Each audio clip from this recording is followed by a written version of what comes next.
Another common translation is Akash is translated as space. So what do you say to that? Well, I would say that it is better that we study Sankhya philosophy and understand these concepts of Akasha and Agni and Chitta and Manas, because this is very beautifully described in the Sankhya system, that how the matter which is very, very subtle at the level of Prakriti, how that evolves into Mahatattva, from there it evolves into Ahankara. Ahankara is actually a physical thing. It's not some concept. Like sometimes they say, oh, give up ego. No, how will you give up? It's part of your existence. You cannot give it up. Right. You can control it, you can modify it, you can purify it, but you cannot give it up. So then you come further down, then you have Manas, you have Buddhi, then you have the 5 Tanmatras. So from the 5 Tanmatras, the first thing which evolves is called Akāśa. So Akāśa is that which is the medium for sound to travel.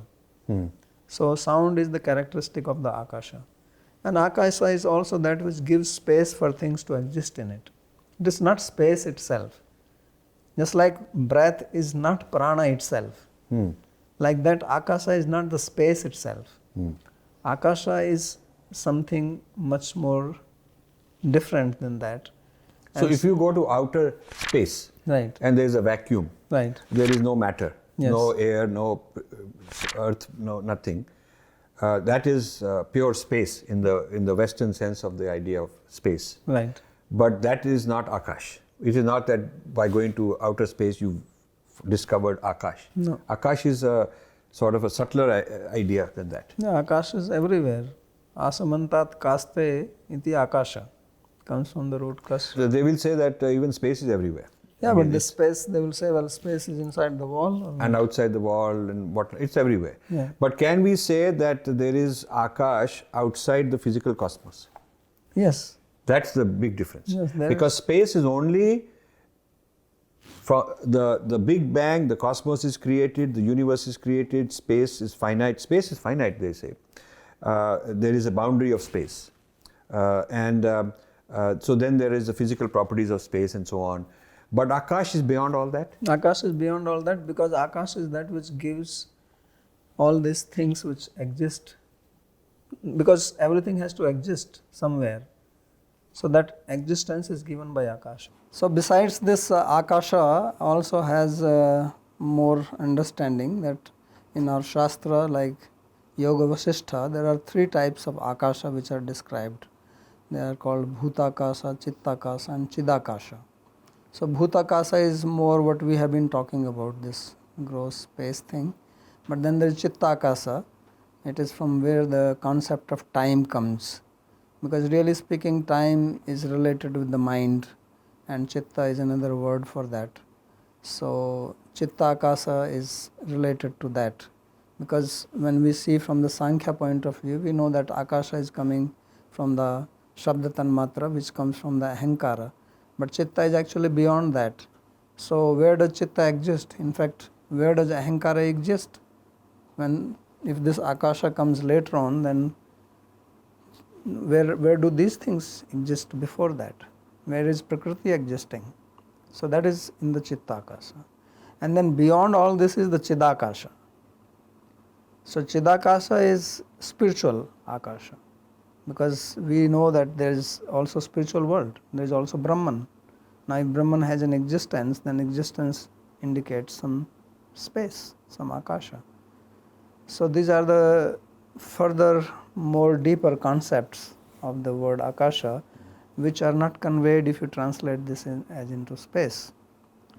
And moreover, Akasha is also the word which is used for Brahman. Asamantat kashate iti Akasha, which is brilliant completely, means which has the ultimate existence. Kasha, akasate means, it pervades, it exists, it shines forth. So that is Brahman. So therefore Upanishad says Akāśa devi imani bhutani jayante. That all these entities, they are coming from Akāśa. So Akāśa therefore also refers to the ultimate truth, and this is explained in Vedanta Sutra in Samanvaya Adhyaya. So that how, because somebody can make a Purva Paksha, that how you say that all these living beings are coming from Akasha. So it says, well, Akasha actually is the word for Brahman, Athata Brahm Jigyasa, and this Akasha refers to that Brahman only. This is the Samanvaya. This is the synthesis of the Upanishadic statements. So therefore Akasha, if you translate it as just space, then you are only basically talking about the Bhuta Akasha part of it.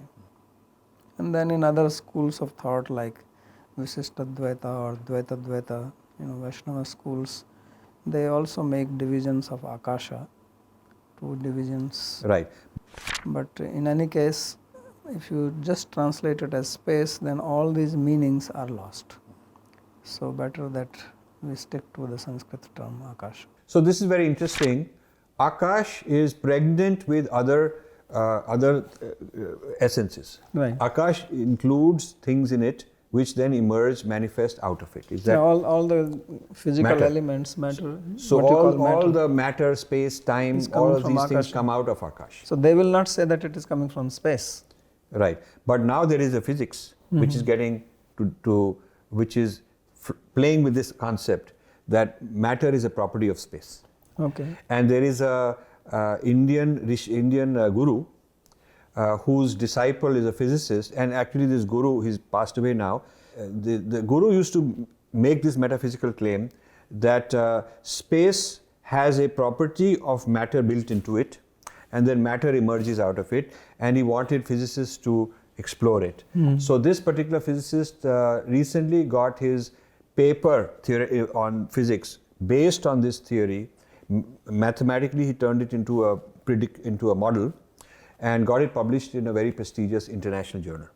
So there is interesting new breakthrough possible using this kind of a Sankhya. Yeah, but philosophy. they are also ultimately using Sankhya ideas. Yes. Bringing it out. He is very clear that he is using Sankhya to create a whole new physics which will be different from the current physics. Right.